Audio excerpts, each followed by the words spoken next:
toute l'église de Longueuil, le pasteur Andrit et toute sa famille et tous ceux qui nous suivent en ligne. Très grande joie de pouvoir avoir déjà cette deuxième journée d'enseignement avec chacun d'entre vous. Par la grâce de Dieu, je fais encore partie des jeunes. Pour quelques temps encore, mais je fais encore partie. Amen, gloire au Seigneur et encore une grande joie de pouvoir partager la parole du Seigneur. Amen. On va méditer la parole dans cette soirée. On va parler sur l'appel et répondre à l'appel de Dieu pour le servir. Et pour cela, on va aller dans le livre d'Ésaïe, chapitre 6, versets 5 à 8. Livre d'Ésaïe, chapitre 6, versets 5 à 8. On va lire de manière alternée. Je vous invite à vous lever. Je lis le premier, vous lisez le deuxième, et ainsi de suite jusqu'au verset 8. La parole de Dieu déclare ceci. « Alors je dis, malheur à moi, je suis perdu, car je suis d'un homme dont les lèvres sont impures. J'habite au milieu d'un peuple dont les lèvres sont impures, et mes yeux ont vu le roi, l'Éternel des armées. »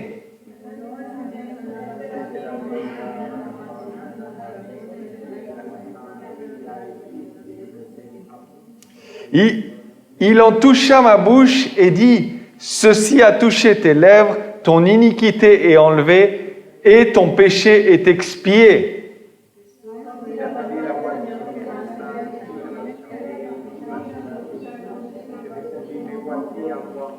Amen. Qui enverrai-je et qui marchera pour nous? Je répondis, me voici, envoie-moi. Amen. Vous pouvez vous asseoir. Amen. Ce passage est très intéressant. Ésaïe est dans le temple. La gloire de l'Éternel remplit dans le temple et il s'est dit, je suis perdu. J'ai vu le Seigneur de gloire et moi je suis impur et je suis au milieu d'un peuple qui est impur. Et il avait peur, il s'est dit, il était saisi d'effroi devant cette vision. Amen. Et on sait que tout au long de la vie des prophètes, Israël était souvent dans un mauvais état spirituel. C'était le cas dans le temps d'Ésaïe. Israël n'était pas dans le meilleur état spirituel qui soit. D'ailleurs, après David, il y a eu très peu de rois où les choses ont été bien. On peut penser Josias, on peut penser peut-être à Josaphat, mais la plupart du temps, c'était assez dramatique, la situation spirituelle en Israël. Et on voit que Ésaïe était une personne de l'aristocratie. Ce qui est intéressant de voir, c'est que Dieu appelle toutes sortes de personnes. Peu importe le niveau social, peu importe la nationalité, peu importe d'où on vient, le Seigneur appelle toutes sortes de personnes. Il n'a pas un choix prédéfini, il n'y a pas une personne qui est exclue du choix du Seigneur. Et on voit ici qu'Ésaïe est choisi pour servir le Seigneur. Il est appelé. Il y a cet appel, qui enverrai-je? Qui marchera pour nous? Et Ésaïe répondit ceci, me voici, envoie-moi. Il était disposé à être envoyé pour servir le Seigneur. Amen. Et bien qu'il pouvait y avoir des empêchements à son appel, bien qu'on peut voir différents empêchements, il s'est quand même présenté devant le Seigneur. Sachant tout ce qui allait venir, il voulait quand même servir le Seigneur. Face aux difficultés, face aux problèmes du peuple qu'il pouvait trouver, il voulait servir le Seigneur. Et le premier empêchement qu'on peut voir dans l'appel d'Ésaïe, c'est qu'il dit « J'habite au milieu d'un peuple dont les lèvres sont impures. » On voit, c'était une situation compliquée. Il voyait tout autour de lui le péché qui régnait en Israël. Et il dit, j'habite au milieu de ce peuple, qu'est-ce que je vais faire? C'était une caractéristique qui était courante. Et déjà, quand Israël ont voulu placer un roi à la tête du peuple, ils avaient déjà désobéi au Seigneur. Ils voulaient déjà rejeter le Seigneur pour mettre un roi, pour être comme les autres nations. Ils voulaient être comme le monde aux alentours. Ils voulaient être comme les autres peuples alors qu'ils étaient un peuple spécial. Ils étaient un peuple choisi par Dieu. Ils étaient un peuple différent. ils étaient appelés à vivre différemment. Comme les chrétiens sont appelés à vivre différemment. Nous vivons dans ce monde, mais le Seigneur nous demande de vivre différemment, de vivre comme lui, il le demande. Et c'était quelque chose auquel il était difficile pour Ésaïe parce qu'il était entouré de toutes différentes choses, de différentes personnes qui vivaient d'une autre manière. Et nous sommes appelés à vivre différemment. Peu importe ce que le monde dit, peu importe l'influence du monde, nous devons vivre de la manière qui plaît à Dieu. Et c'est vrai que c'est pas toujours facile pour la jeunesse. Des fois, on se sent peut-être ici à un bon groupe de jeunes, mais des fois, on peut se sentir seul. On peut se sentir tout seul, on peut se sentir comme tout seul au milieu de toute cette génération. Et on se dit, qu'est-ce qu'on va faire? Des fois, on se dit, ah non, je veux profiter de ma jeunesse, je servirai le Seigneur plus tard. Ou je chercherai le Seigneur plus tard. Ou je chercherai le Seigneur à un autre moment, mais je veux profiter de ma jeunesse. Mais le meilleur moyen de profiter de sa jeunesse, le meilleur moyen d'avancer, c'est d'être dans le Seigneur. C'est la meilleure chose qu'on peut faire, c'est la meilleure décision, c'est de suivre le Seigneur. Parce que dans le Seigneur, il y a la bénédiction. Dans le Seigneur, il y a tout ce qu'on a besoin. On n'a rien besoin d'autre. Mais des fois, on se dit, oui, non, mais plus tard, à un autre moment. Le Seigneur viendra chercher un autre moment. Et ça m'était arrivé, moi, avant de connaître le Seigneur, je savais qu'il devait y avoir un enlèvement. Et j'avais lu un livre d'un soi-disant prophète, qui n'était pas un vrai prophète, qui disait en fait qu'avant l'enlèvement, il y allait avoir telle chose qui allait se passer, il y aurait tels événements qui allaient se passer. Et moi, je me suis dit dans ma tête, je veux vivre comme je veux, et quand ces événements se passeront, quand ce sera le dernier événement et que le Seigneur doit venir, là, je me repentirai rapidement et au moins je serai enlevé. C'était ma réflexion. C'était une réflexion qui était complètement fausse parce qu'on ne sait pas le moment que le Seigneur reviendra. Il n'y aura pas de signe. Le Seigneur viendra chercher son Église au moment où il s'y attend le moins. À nous d'être prêts à quelconque moment. Il y avait cette phrase de notre missionnaire qui disait « Il faut être prêt comme si le Seigneur venait maintenant et il faut travailler comme s'il venait dans 10 ans. » Amen. Il faut toujours être prêt au retour du Seigneur, pas penser qu'il viendra « quand je serai prêt » ou quand je vais choisir de suivre le Seigneur. On a une opportunité encore aujourd'hui de pouvoir servir le Seigneur. On a une opportunité de nous approcher du Seigneur. Mais le plus on laisse le monde entrer dans notre vie, le plus on laisse le temps passer, le plus ça va être difficile de nous approcher de Dieu. On doit profiter du temps, on doit racheter le temps parce que les temps courent. On se rend pas compte, des fois on se dit, ouais, on se souvient même pas de 2020, tellement que c'était bizarre et maintenant 2021. On ne se souvient pas parce que le temps, il court. À nous de profiter du temps. Je me dis, tout le temps que j'ai perdu dans le monde, qu'est-ce que j'aurais pu faire si j'avais connu le Seigneur plus tôt, si je m'étais approché du Seigneur plus tôt, si j'avais commencé à servir le Seigneur. Et vous qui êtes jeunes, c'est une opportunité. Les jeunes, c'est une opportunité. Il y a encore plein de force, plein d'énergie. Après, on a moins de force. Donc, quand on est jeune, il faut profiter de toute la force que le Seigneur nous donne pour le servir. C'est le meilleur moment pour lire la parole, pour étudier, pour prier, pour jeûner, pour chercher, pour évangéliser. C'est le meilleur moment dans votre jeunesse. Il ne faut pas attendre demain, il ne faut pas attendre plus tard. Profitez du temps que vous avez entre les mains. Amen. Amen. On a vraiment besoin de servir le Seigneur quand il est encore temps. Il disait, voilà, le monde autour de moi, les gens autour de moi, ils ont des lèvres impures. Qu'est-ce que je vais faire? Et son deuxième problème face à l'appel du Seigneur, il dit, alors je dis, malheur à moi, je suis perdu, car je suis un homme dont les lèvres sont impures. Donc pas seulement la société autour de moi a le problème, mais c'est moi-même. Moi-même, j'ai un problème, parce que moi-même, j'ai des lèvres impures. Moi-même, je suis en faute. Il reconnaît sa situation.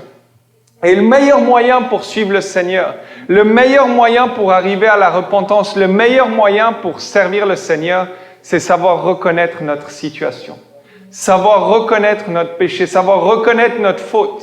C'est ce qui est nécessaire pour pouvoir servir le Seigneur. C'est pas possible de suivre le Seigneur si on croit qu'on est parfait. Parce que le Seigneur, il n'est pas venu chercher des personnes qui se sentent parfaites. Il est allé chercher ceux qui sont perdus. Ceux qui se sentent parfaits, ils sont remplis d'orgueil. Parce qu'aucun de nous n'est parfait. C'est le Seigneur qui nous perfectionne au travers de sa parole et au travers de son Saint-Esprit. Amen.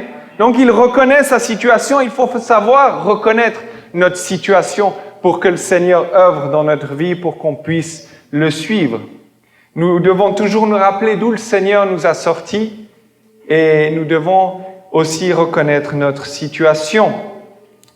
Et il dit, « Mais l'un des séraphins vola vers moi, tenant à la main une pierre ardente qu'il avait prise sur l'autel avec des pincettes. Il en toucha ma bouche et dit, « Ceci a touché tes lèvres, ton iniquité est enlevée, ton péché expié. » Face à ce problème, le Seigneur a une solution. Il dit, « Mes lèvres sont impures, le peuple qui est autour de moi ont des lèvres impures. » Mais on voit le séraphin qui prend des pincettes, qui touche ses lèvres et il dit que son péché est ôté, que son péché, son iniquité est expiée, son péché est ôté. Amen. Amen. Il donne la solution et le Seigneur a une solution pour nous encore aujourd'hui. Et la solution du Seigneur, c'est son sacrifice à la croix. Amen. La seule solution du Seigneur, c'est le sang qu'il a versé pour chacun d'entre nous. Et cela, ça ne couvre pas juste le péché, mais ça ôte le péché. C'est pour ça, quand Jean a vu Jésus arriver, il lui dit, « Voici l'agneau qui ôte le péché du monde, qui l'enlève, qui nous purifie, qui nous sanctifie. Seulement Christ peut nous purifier de tout péché. Seulement lui peut faire une œuvre. Et si nous décidons de nous approcher de lui, lui va faire une œuvre glorieuse. » Amen, gloire au Seigneur, parce qu'il est dit dans Hébreux, chapitre 10, versets 4 à 6, « Car il est impossible que le sang des taureaux et des boucs ôte les péchés. » C'est ce qu'il faisait dans l'Ancien Testament. On faisait les sacrifices et ça couvrait le péché pour une année. Et il dit, ça peut pas ôter les péchés. Ça, c'est quelque chose de temporaire. C'est pourquoi Christ, entrant dans le monde, dit, « Tu n'as voulu ni sacrifice ni offrande, mais tu m'as formé un corps. Tu n'as agréé ni holocauste ni sacrifice pour le péché. » Amen. Mais il dit ensuite, Hébreux 10, 4 à 6. Amen. « Alors j'ai dit, voici, je viens, dans le rouleau de livre, il est question de moi pour faire ta volonté. » Amen. Après avoir dit, d'abord, tu n'as voulu et tu n'as agréé ni sacrifice, ni offrande, ni holocauste, ni sacrifice pour le péché, ce qu'on offre selon la foi, la loi. Il dit ensuite, voici, je viens pour faire ta volonté. Il abolit ainsi la première chose pour établir la seconde. C'est en vertu de cette volonté que nous sommes sanctifiés par l'offrande du corps de Jésus-Christ une fois pour toutes. Amen. La loi, ce qu'elle faisait, elle offrait un sacrifice et ça couvrait le péché. Le souverain sacrificateur entrait une fois par année dans le lieu très saint. Il versait le sang sur l'autel et ça couvrait. Mais en Jésus-Christ, nous avons un péché qui est ôté, qui disparaît, que le Seigneur se souvient pas de notre péché. Il nous purifie entièrement. Et on entend parfois des personnes qui disent, « Ah non, mais je suis pas prêt pour le baptême. Ah non, mais j'ai pas fait ci. Ah non, mais j'ai pas fait ça. » Mais il faut pas attendre d'être parfait pour le baptême. Il faut seulement se repentir. Et là, le Seigneur va nous purifier. Et son œuvre merveilleuse continue à s'établir, continue à se faire. Et il va nous perfectionner. Mais on n'a pas besoin d'attendre d'être parfait pour nous baptiser dans le nom de Jésus. C'est l'occasion encore aujourd'hui de venir auprès du Seigneur parce qu'il veut nous purifier de tout péché. C'est pour ça qu'il est venu dans le monde. C'est pour ça qu'il a donné sa vie à la croix. C'est pour ça que son sang a été versé. Pour vous purifier de tout péché. Pour vous sanctifier. Pour présenter devant lui une épouse sans tache, ni ride, ni rien de semblable. C'est pour ça qu'il a donné sa vie à la croix pour nous. Nous pouvons être purifiés par le sang de Christ. Amen. Gloire au Seigneur. Amen. Ésaïe avait cette pierre ardente qui l'a purifiée, mais nous avons le sang de Christ qui nous purifie une fois pour toutes, qui ôte le péché du monde. Et à nous de demeurer dans le Seigneur. Amen. Amen. Ce qu'il y avait d'important qu'on voit dans tout ce passage, c'est qu'Ésaïe avait une disposition. Il n'était peut-être pas parfait, il avait peut-être ses défauts, il avait peut-être ses difficultés, mais il y avait une disposition. Et pour servir le Seigneur, le plus important, c'est la disposition. Le Seigneur n'attend pas des personnes parfaites, il attend des personnes disposées. Si le Seigneur appelait seulement des personnes parfaites, il n'y aurait pas de pasteur, ni de serviteur. C'est impossible. Il attend des personnes disposées. Ce que nous devons, c'est avoir un cœur disposé pour servir le Seigneur. C'est ce que le Seigneur veut, c'est de la disposition. Amen. Tous ceux qui ont servi le Seigneur, on voit un cœur disposé. Ils ont fait leurs erreurs, ils ont fait leurs fautes, mais ils étaient disposés, peu importe le prix, de suivre le Seigneur. Et c'est ce que nous devons. Quand on est jeune, c'est encore l'occasion de venir devant le Seigneur, de dire « Seigneur, je suis disposé. J'ai mes erreurs, j'ai mes fautes, mais je suis disposé. Forme-moi, envoie-moi. Me voici, envoie-moi. Même si j'ai tout ça qui vient, me voici, envoie-moi, forme-moi. Transforme-moi, change-moi, capacite-moi pour faire ta volonté. » Amen, gloire au Seigneur. On a besoin que le Seigneur nous capacite. On ne vient pas devant le Seigneur en sachant toutes choses. On ne vient pas devant le Seigneur en avant toutes les capacités. On vient devant le Seigneur tel qu'on est, avec une disposition. Et celui qui fait l'œuvre, c'est le Saint-Esprit au travers de nous. Amen, gloire au Seigneur. Amen. On doit avoir une jeunesse disposée pour suivre le Seigneur. C'est tout ce que le Seigneur y demande. C'est un cœur entièrement acquis pour lui. Amen. Un cœur entièrement acquis pour le Seigneur, un cœur entièrement devant la présence du Seigneur. Il n'y a rien de meilleur que nous pouvons avoir, c'est de servir le Seigneur. Amen. Amen. Et on voit cette disposition d'Ésaïe, elle est encore plus admirable que Ésaïe savait que personne dans le peuple allait l'écouter. Il savait que tout le monde allait le rejeter. Et pourtant, il voulait servir le Seigneur. Et ça, c'est avoir une disposition. Peu importe qu'est-ce qui vient en face de moi, peu importe ce que je vais rencontrer sur le chemin, peu importe ce qui va arriver, je vais servir le Seigneur. Peu importe ce qui va m'en coûter, peu importe les difficultés que je vais affronter, je veux servir le Seigneur. Si vous venez avec cette disposition, le Seigneur va faire une grande chose dans votre vie. Amen. Une disposition pour servir le Seigneur, coûte que coûte. Peu importe ce qui arrivera. Amen. On a besoin d'être disposé. Et parfois, c'est important de sortir de la zone de confort. Des fois, on veut rester dans notre zone de confort. On veut surtout pas perdre notre petit confort, nos petites grasses matinées. Rester au lit. Aujourd'hui, je vais pas à l'école du dimanche, je préfère dormir. Des fois, il faut sortir un peu de sa zone de confort. Savoir qu'il y a des choses qui peuvent arriver. Et pouvoir servir le Seigneur, c'est ce qu'il y a de meilleur. Pour vous, les jeunes, il y a une grande opportunité.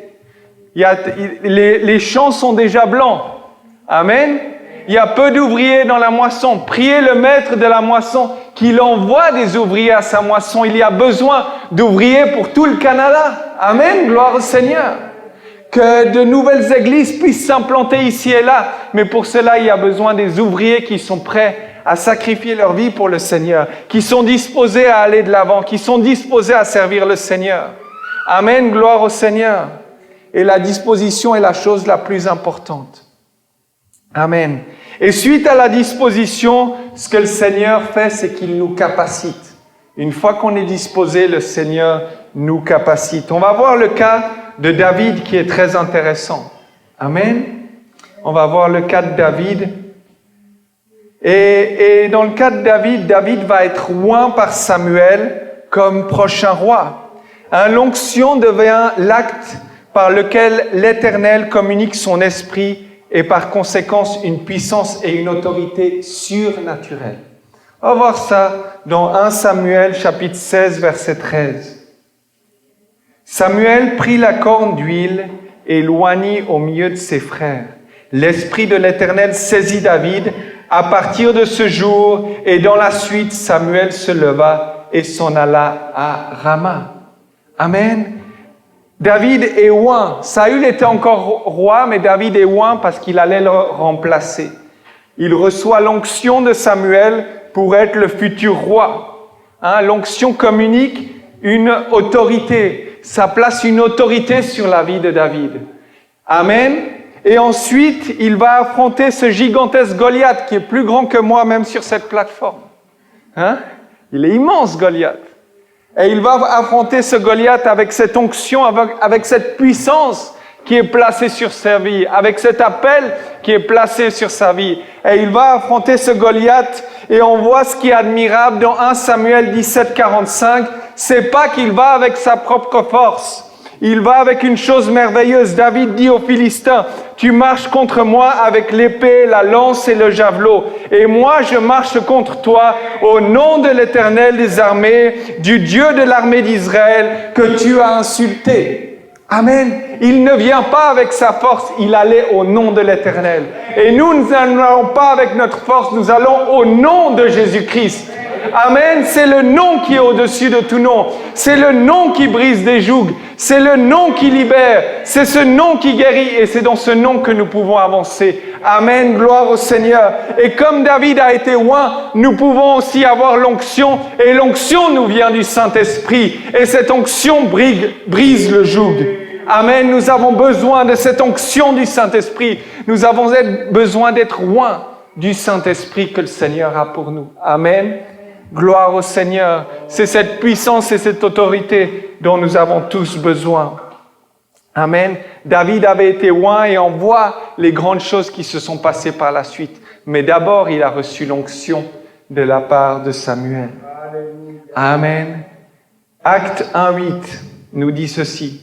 Mais vous recevrez une puissance, le Saint-Esprit survenant sur vous. Et vous serez mes témoins à Jérusalem, dans toute la Judée, dans la Samarie et jusqu'aux extrémités de la terre. C'est ça que nous avons besoin. Nous avons besoin d'une église qui soit remplie du Saint-Esprit. La sœur a dit au début du culte, nous avons besoin que le Seigneur remplisse cet endroit de son Saint-Esprit. Nous avons besoin d'une église qui soit remplie de la puissance du Saint-Esprit. Ce que nous prions beaucoup en Europe, c'est que le Seigneur répande son esprit massivement et que plein de personnes soient remplies de la puissance du Saint-Esprit, qu'une jeunesse se lève remplie de la puissance du Saint-Esprit. Et c'est comme ça que nous pouvons être témoins du Seigneur.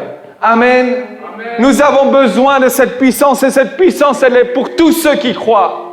Ce n'est pas seulement pour une élite ou pour certaines personnes. Il a la promesse du Saint-Esprit pour tous ceux qui croient. Amen. Amen. Gloire au Seigneur. Vous recevrez une puissance, le Saint-Esprit survenant sur vous. Et on a vu ensuite ce que cela impliquait. On voit un Philippe qui part en Samarie, qui va annoncer la parole du Seigneur. Les démons sortent, les personnes sont guéries. Amen. Sous la puissance du Saint-Esprit, ces choses glorieuses se passent. Ces miracles se passent parce qu'on est dirigé par le Saint-Esprit. C'est ce que nous avons besoin. Nous avons besoin du Saint-Esprit. Car le Saint-Esprit nous communique la puissance et l'autorité. Amen. Il nous communique la puissance et l'autorité. On voit par exemple Pierre. Pierre qui renie Jésus à 3 reprises dans 3 différentes circonstances. Il dit, non, moi je ne le connais pas. À un moment donné, d'autres lui demandent, il dit, non, je le jure, je ne connais pas cette personne. Et ce même Pierre, après être rempli du Saint-Esprit, se présente devant toute une foule et annonce qui est Jésus-Christ et parle de Jésus-Christ devant tous. Celui qui l'avait rejeté, celui qui l'avait nié, maintenant il est en train de l'annoncer avec puissance. Parce qu'il était rempli de l'autorité et de la puissance du Saint-Esprit. Amen. Cette autorité, chacun d'entre nous peut l'avoir. Chacun d'entre nous peut avoir cette autorité qui vient du Saint-Esprit. Cette autorité que même les démons ont peur de cette autorité et partent dans le nom de Jésus-Christ. Amen. L'onction brise tout joug. Aucun joug peut demeurer devant l'onction du Saint-Esprit. Aucun joug peut demeurer. Quand le Seigneur rentre dans une vie, ça brise tous les jougs que l'ennemi voudrait placer sur votre vie. Amen. Gloire au Seigneur. On a besoin de cette onction qui nous communique l'autorité et la puissance. La puissance pour être témoin du Seigneur. L'autorité. Amen. Gloire au Seigneur. On a besoin du Saint-Esprit car il nous dirige dans toute la vérité. Amen. Parfois, peut-être qu'on est dans une mauvaise direction, on prend un mauvais chemin, mais si le Seigneur nous remplit du Saint-Esprit, il nous ramènera dans la vérité et nous amènera dans la bonne direction. Quand on va dans un endroit qui est peut-être pas dans un bon endroit, le Saint-Esprit aura comme ce feu rouge qui va clignoter. C'est pas le bon endroit. C'est pas la bonne direction parce qu'il va nous diriger dans toute la vérité. Amen. Gloire au Seigneur. Le Saint-Esprit nous remplit de sagesse. Le Saint-Esprit nous aide aussi à persévérer. Et il nous communique aussi des dons pour l'édification de l'Église. On a tellement besoin d'avoir une jeunesse remplie du Saint-Esprit. C'est le seul moyen d'aller de l'avant. Amen. On peut faire des très beaux événements avec une connaissance merveilleuse, avec des théologiens qui connaissent beaucoup de choses, mais ça ne va jamais remplacer l'onction du Saint-Esprit. Un message rempli d'onction du Saint-Esprit, c'est cela qui provoque un impact. C'est pas la connaissance, c'est pas des jolies paroles, c'est l'onction du Saint-Esprit qui œuvre dans les vies. C'est l'onction du Saint-Esprit qui brise d'un joug. C'est l'onction du Saint-Esprit qui restaure des mariages. C'est l'onction du Saint-Esprit qui nous renouvelle, qui nous restaure, qui nous fortifie. Nous avons besoin de cette onction. Chaque fois qu'on se présente ici, nous avons besoin de l'onction du Saint-Esprit. C'est la seule chose. Alléluia. Il n'y a rien d'autre de plus important que cela. Nous devons désirer cela plus que jamais. Nous devons prier cela. Nous devons le désirer au plus profond. Quand on vient, Seigneur, remplis-moi de ton Saint-Esprit avec ferveur, avec un désir ardent. Et on verra des choses glorieuses parce qu'il n'y a rien de plus merveilleux que d'être dans la présence du Seigneur. Quand vous êtes dans la présence du Seigneur et que vous commencez à parler en langue, des choses merveilleuses s'accomplissent parce que vous êtes en train de vous édifier vous-même. Amen. Gloire au Seigneur. Amen. Gloire au Seigneur. Amen. On a besoin que Dieu nous capacite. On ne peut pas aller par nos propres forces. Le Seigneur dit, ni par la puissance, ni par la force, mais par mon esprit. Alléluia. Gloire au Seigneur, par l'esprit du Seigneur. Amen. Dieu nous capacite, mais ce qui est important aussi, c'est de toujours garder l'humilité. Quand le Seigneur nous utilise, n'oublions jamais l'humilité, car toute la gloire est au Seigneur. Toute la gloire revient à Dieu. 2 Corinthiens chapitre 3 verset 5 nous dit ceci, « Ce n'est pas à dire que nous soyons par nous-mêmes capables de concevoir quelque chose comme venant de nous-mêmes. Notre capacité, au contraire, vient de Dieu. » Amen. Notre capacité vient de Dieu. Ce n'est pas nous-mêmes. Nous n'avons pas quelque chose à amener. Tout nous vient du Seigneur. Tout vient de lui. À lui soit toute la gloire, à lui soit tout l'honneur et à lui soit toute la louange. Amen. En tout temps, nous pouvons glorifier son nom. En tout temps, parce que tout vient de lui. Amen. Des fois, on est trop fiers de nous-mêmes, on croit que c'est nous qui avons fait quelque chose. Tout vient de la grâce de Dieu. C'est tout lui qui a accompli. Il a tout fait. Il a tout accompli d'avance. Amen. À nous d'être dirigés par lui, à nous d'être conduits par lui, à nous d'être inspirés par lui. Amen. Gloire au Seigneur. Nous devons être humbles. Ne jamais oublier qui a fait l'œuvre. C'est tellement facile de penser « Ah non, c'est moi qui ai fait quelque chose. » Ah non, parce que j'ai bien parlé. Ah non, parce que des gens ont pleuré. Non, c'est grâce à moi. C'est par la grâce de Dieu. C'est pas que je sois capable de quelque chose. Tout vient de Dieu. Et quand on est dans cette attitude humble et qu'on donne toujours la gloire à Dieu, on verra de grandes choses. David, il a donné la gloire à Dieu. David a toujours donné la gloire à Dieu. Et c'est ce que nous devons faire constamment. Et une autre chose indispensable, quand le Seigneur nous capacite, c'est de demeurer dans le Seigneur. Éphésiens chapitre 4, verset 30 nous dit « N'attristez pas le Saint-Esprit de Dieu par lequel vous avez été scellés pour le jour de la rédemption. » Amen. Quand on lit tout le contexte autour de ce passage, on voit que c'est notre manière de vivre compte pour le Seigneur. Notre manière de vivre, notre manière de nous comporter compte pour le Seigneur. C'est pas seulement notre manière d'être à l'église, notre manière d'être dans notre famille, notre manière de nous comporter avec notre voisin, notre manière de nous comporter au travail, notre manière de parler aux gens. Cela peut attrister le Saint-Esprit quand on commence à pécher volontairement, quand on commence à avoir une vie désordonnée. On commence à attrister le Saint-Esprit. Et petit à petit, si on continue dans cette voie, on commence à ne plus entendre la voix de Dieu. On commence à avoir une conscience cautérisée. Et même si le Seigneur veut nous parler, on n'entend plus rien parce qu'on a continué à attrister le Saint-Esprit. À nous de demeurer dans le Seigneur, proche de lui, d'écouter sa parole, de prier, de chercher, de lire la parole, d'aller à l'église. C'est important d'aller à l'église. Il y en a certains qui disent « Ah non, mais moi, ça me suffit Facebook.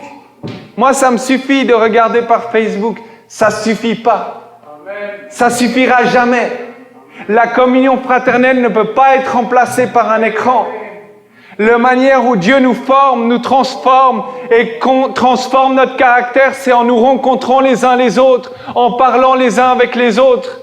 Facebook a été un moyen de substitution pour un temps, mais ça ne peut pas remplacer la congrégation, ça ne peut pas remplacer la communion fraternelle, ça ne peut pas remplacer le fait de nous retrouver ensemble. Amen. Ça ne pourra jamais le faire. Jamais. Amen. On a besoin d'être ensemble, on a besoin de nous soutenir les uns les autres. Et nous soutenons les uns les autres, c'est quand on peut se voir. Quand on peut prier pour mon frère. Ah, tu n'as pas l'air bien aujourd'hui, qu'est-ce qui se passe? Tu as l'air de passer par un moment difficile, qu'est-ce que tu as? On va prier. On va demander au Seigneur qu'il fasse une œuvre. On va demander au Seigneur qu'il agisse. Mais cela, c'est en étant les uns avec les autres. On a besoin les uns avec les autres. On est un corps. Et le corps a besoin de chaque membre. Amen. Chaque membre est nécessaire dans le corps de Christ. Il n'en a pas un qui n'est pas nécessaire. Il n'y a pas un qui est mis de côté. Tous ont leur importance devant le Seigneur. Amen. Gloire au Seigneur. Et la question, c'est comment être rempli du Saint-Esprit? Comment être rempli du Saint-Esprit? On va voir certains points. Et un des premiers points que j'aimerais dire, c'est l'obéissance. Actes chapitre 5, verset 32. Nous sommes témoins de ces choses, de même que le Saint-Esprit que Dieu a donné à ceux qui lui obéissent. On ne peut pas penser qu'on va vivre une vie désordonnée, une vie qui est complètement en dehors de la volonté de Dieu et que Dieu nous remplisse de son Saint-Esprit. Il dit qu'il donne le Saint-Esprit à ceux qui lui obéissent, à ceux qui obéissent à sa parole, à ceux qui écoutent et qui mettent en pratique sa parole. Pour que la Pentecôte s'applique, ou pour que la Pentecôte arrive, il y avait besoin de l'obéissance des apôtres. Il a dit, allez à Jérusalem et attendez la promesse. Ils ne savaient pas qu'est-ce qu'ils devaient attendre. Ils ne savaient pas qu'est-ce qui est arrivé, mais ils sont allés à Jérusalem et la promesse est arrivée parce qu'ils ont obéi. Amen. Pour le Seigneur, c'est plus important l'obéissance que les sacrifices. Le sacrifice, il n'a pas besoin du Seigneur, tout cela. Mais ce qu'il veut, c'est notre cœur et notre obéissance. Un cœur entier pour le Seigneur, obéissant à ce qu'il nous dit. Amen, gloire au Seigneur. Amen. Aussi, pour recevoir le Saint-Esprit, il faut demander et croire. C'est un cadeau qu'on peut demander au Seigneur. Disponible pour tous. Tous peuvent le demander. Tous peuvent demander le Saint-Esprit. Il n'y en a pas un qui est mis en dehors. Et quand on le demande, il faut croire qu'on va le recevoir. Parce qu'il y en a qui le demandent, mais ils se disent, est-ce qu'on va voir, est-ce que ça va arriver? Est-ce que ça va arriver? Est-ce qu'il y a quelque chose qui va se passer? Non, ils vont croire. Être convaincu que le Seigneur a ce don pour moi. Être convaincu que le Seigneur a cela pour moi. Parce que Luc 11, 13 nous dit ceci. Si donc, méchants comme vous l'êtes, vous savez donner de bonnes choses à vos enfants, à combien plus forte raison le Père Céleste donnera-t-il le Saint-Esprit à ceux qui lui demandent? Amen. On peut devenir devant le Seigneur. Donne-moi ton Saint-Esprit. Seigneur, j'ai besoin, donne-moi ton Saint-Esprit. Je me souviens, j'avais été à une conférence et à cette conférence, il nous avait expliqué comme c'était important d'être rempli du Saint-Esprit pour être témoin du Seigneur. Et à la fin du culte, ils ont prié pour ceux qui voulaient recevoir le Saint-Esprit. Et moi, j'ai prié, j'ai dit, Seigneur, je veux recevoir le Saint-Esprit. Hein, je lui avais demandé et je voulais le recevoir et je me souviens que rien ne s'était passé. Je me suis dit, rien ne s'est passé. Je suis rentré chez moi et pendant 1 mois jusqu'à la prochaine conférence, j'ai prié tous les soirs, Seigneur, donne-moi ton Saint-Esprit. Et je priais avec ferveur et donne-moi ton Saint-Esprit et rien ne se passait. Et je me souviens, je suis reparti à cette conférence et tout le culte s'est déroulé, on a entendu la parole, on nous a enseigné. Et je me souviens à la fin du culte, il en approchait vers la fin et je me suis dit, bon, on allait bientôt prendre le train. Les gens commençaient à louer, on a loué, on allait faire la prière pour terminer. Et je commence à parler en langue. Je commence à parler en langue et j'étais rempli du Saint-Esprit ce jour-là. Ça s'est pas fait au moment où je pensais. Parce que je pensais pas à ce moment-là à cela. Ça s'est fait au moment où je ne m'y attendais pas, mais j'avais envie et j'avais demandé au Seigneur. Et le Seigneur a choisi le moment exact, le bon moment. Et depuis ce moment, de grandes choses sont arrivées dans ma vie. Le Seigneur a changé tellement de choses. Et il l'a pour tous. Il faut simplement demander et croire. Et avoir cette assurance, avoir cette confiance que ce don est aussi pour moi. Amen, gloire au Seigneur. Croire que le Seigneur a aussi cela pour moi. Il faut ôter le doute, parce que parfois on doute, on se dit, non, ça fait tellement de temps que j'ai demandé, rien ne s'est passé. J'ai demandé au Seigneur, rien n'est arrivé. J'ai demandé à Dieu, rien ne s'est passé. On commence à douter. On commence à se dire, non, peut-être que le Seigneur m'a oublié, peut-être que le Seigneur n'a pas cela pour moi, mais le Seigneur ne vous a pas oublié. Et le Seigneur n'a pas abandonné. Amen, gloire au Seigneur. Ne doutons pas de la gloire de Dieu, ne doutons pas du Seigneur. Jacques 1,6 nous dit, mais qu'il la demande avec foi sans douter, car celui qui doute est semblable à un flot de la mer, agité par le vent et poussé de côté et d'autre. Ici, il est question de la sagesse, mais il dit, demandez avec foi, sans douter. Parce que quand on doute, on ne sait plus où aller. Avec une personne qui doute, on ne sait pas tellement qu'est-ce qu'on va faire. Je ne sais pas, quand vous voulez aller quelque part, et tu veux aller à Tim Hortons ou à Starbucks. C'est Tim Hortons. Ou à Starbucks. Si on a une personne qui doute, on ne sait pas où on va aller tout droit. On va aller ni l'un ni à l'autre. Amen. Il faut avoir confiance dans cette décision. Prendre la bonne décision et avoir confiance. Ne pas douter. Ne pas douter de l'amour de Dieu pour nous. Ne pas douter de cet amour. Et s'il nous aime, il a aussi un don merveilleux pour chacun d'entre nous. Il a un don réservé pour chacun d'entre nous parce qu'il nous aime. Et parce qu'il veut le meilleur pour ses enfants. Amen, gloire au Seigneur. Et finalement, c'est un don et pas un mérite. C'est pas dû au mérite. Le Seigneur veut nous donner ce don merveilleux et c'est pas dû au mérite, ni à l'argent. Quand Simon le magicien, il voyait que Pierre et Jean, ils priaient et les gens étaient remplis du Saint-Esprit, il dit, je vous donne de l'argent, je veux le même don. Mais ce don ne s'achète pas. Et il ne s'achète pas non plus avec le mérite. Nous devons venir avec un cœur devant le Seigneur et lui demander. Et le Seigneur va faire l'œuvre. C'est pas parce que, oui, j'ai fait ci, j'ai fait ça. Et c'est pas non plus en attendant d'être parfait qu'on peut demander le Saint-Esprit. Parce que c'est le Saint-Esprit qui nous perfectionne. Amen. C'est pas le contraire. Je peux pas dire, non, d'abord je dois être parfait pour que le Seigneur fasse son œuvre. Non, le Seigneur fait son œuvre. Et il nous rend parfaits. Amen. Gloire au Seigneur. C'est lui qui nous perfectionne. C'est un don qui n'est pas dû au mérite. Sous la grâce, rien n'est dû au mérite. Tout est par la grâce de Dieu. Tout est par la grâce de Dieu. Amen. Si c'était dû au mérite, on serait encore sous la loi. Mais on n'est pas sous la loi, on est sous la grâce de Dieu. Amen. Gloire au Seigneur. C'est pas dû au mérite. Et il y a une dernière chose qui est indispensable. C'est la soif. Avoir cette soif, avoir cette ferveur. Seigneur, j'ai besoin de cela. Donne-moi, Seigneur, je te prie, aide-moi, remplis-moi. Avoir cette soif, ce désir ardent que je veille, je ne m'arrête pas jusqu'à ce que le Seigneur me remplisse. On doit avoir cette même ferveur, cette même soif, c'est ce que le Seigneur nous demande. Amen. Une chose indispensable, ne te décourage pas. Parce que je connais des personnes qui ont prié pour un temps, ils se sont découragés, ils sont passés à autre chose. Ne te décourage pas. Continue.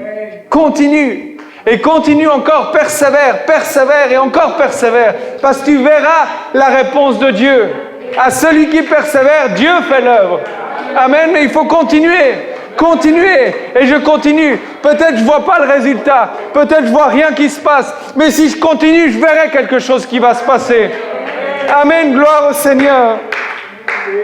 Amen, continuez jusqu'à voir la réponse du Seigneur.